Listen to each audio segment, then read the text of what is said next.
Before we get into the video, quick little disclaimer. This information might not be the most useful for everybody. I sort of did have a head start because my swap ended up coming with both of these lines. I'm pretty sure you can buy these lines off of Amazon, maybe like a -6 fuel line, since that's the measurement. And this clutch line, I'm pretty sure you could just buy it off anywhere, just a regular stainless steel clutch line. And then you'll be able to buy these fittings and then use it to your OEM car.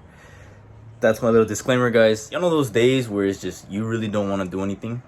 Today has been one of those days where I'm just irritated. I didn't even want to film today because I haven't bought any of the fuel system, nor do I have anything planned for today. But days like this, where you simply just gotta push. Even if you don't have much to do, find something to do. And today we're gonna look into the fuel system. What do I need to buy? We can start out by looking into the fuel system, so I could just write down whatever I need. Start up here, fuel rail. Here, this side is capped. Move over here. We have this line. This line runs all the way up here, which I'm assuming this is the line that will connect to our fuel filter. I'm planning on just reusing this fuel filter. I want to keep the whole setup as simple and OEM as possible, even though I like to talk smack about OEM. I'm just simply saying as in keeping it simple, since this is my first swap. Later on, I'll end up upgrading aftermarket or whatever newer parts I can get. And from the fuel filter, we have this line. This line runs here, runs down here, is this line right here. So this is the feed line. So this is the feed section that will feed the engine. And then we have our fuel pressure regulator. Follow this line all the way back to right here. But it basically leads to this line, which leads to right here. So I'm assuming this is the return. This is the return hose. This would connect to this nipple. That is basically our fuel system. I'm gonna go ahead and just go through whatever I have to buy. Keep it as simple as possible.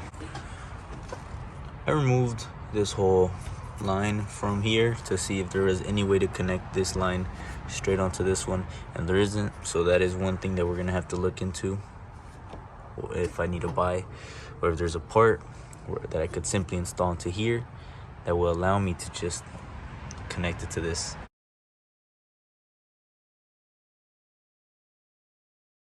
The plan is to just hook it up to where this old bracket was at. If there's any other spot, well then I'll just move it later on. This line right here is probably gonna be the line that connects to right here.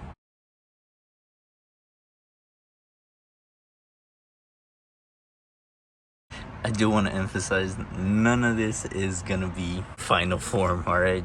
I'm just trying to basically puzzle out everything, know exactly what I need. I simply want to see what can start this engine, because I don't even know if this engine works, to be honest with y'all. This is it for now. Somewhat we got the return side plumbed.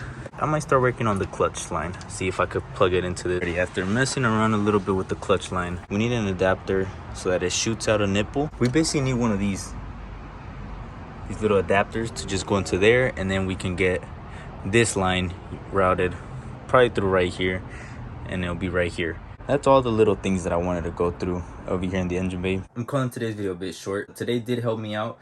So the little things that I did do, it did give me basically the official game plan of what I want to do. I was watching a bunch of videos and doing like the whole fuel system. It's very simple, but the thing is you have to buy the AN fittings, you have to buy the lines, and you have to buy the correct AM fittings and stuff like that. And all that stuff kind of just like, it just starts kind of stressing you out when you're new to it. It almost gives you like, I don't remember what the term is, ADHD paralysis or something like that, where it's so much that you have to do, but it just, that in itself is what keeps you from doing it. I don't know if I'm using the right term, but that's basically what I kind of was feeling watching after all these videos. The plan is everything that's in the hatch, I'm going to modify it to the K20. Starting out with the fuel system, the feed side, we have the problem from the fuel filter to the engine. I wasn't able to just connect that AM fitting to the fuel filter, but K-Tune makes a banjo from an OEM to a -6 AN fitting. It's basically made as an OEM style type of thing that you could then do to an AN thing, which is actually really nice. So that's the fix for our fuel system. The clutch line was connected to the transmission, and the way that it was connected there was it had one of these little adapter fittings, whatever you want to call it. This is what I'm going to be using on the top side where the clutch master cylinder is at, I'm gonna buy another one of these, and it is a M10 by 1. So very simple, very easy. That is basically all I figured out for today. That's it for today's video.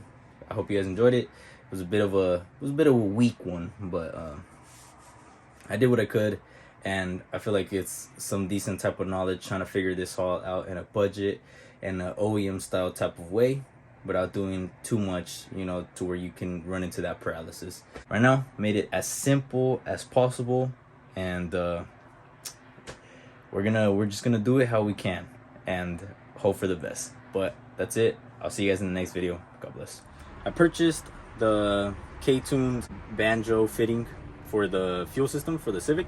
I'm pretty sure it already got here. I think it got here like yesterday. I haven't checked the mailbox, but I think I'm gonna return it. Cause look what I just found. The freaking fuel filter from the Civic I bought the swap from, and it comes with the fitting for that line. So I'm gonna return it, and I'm just gonna use this one. Make it a lot easier, save some money. So that's the plan. Makes it a lot easier. Now I'm just waiting on the clutch adapter fitting thingy. So that's cool. That was just a little update for the end of the video. See you guys in the next one.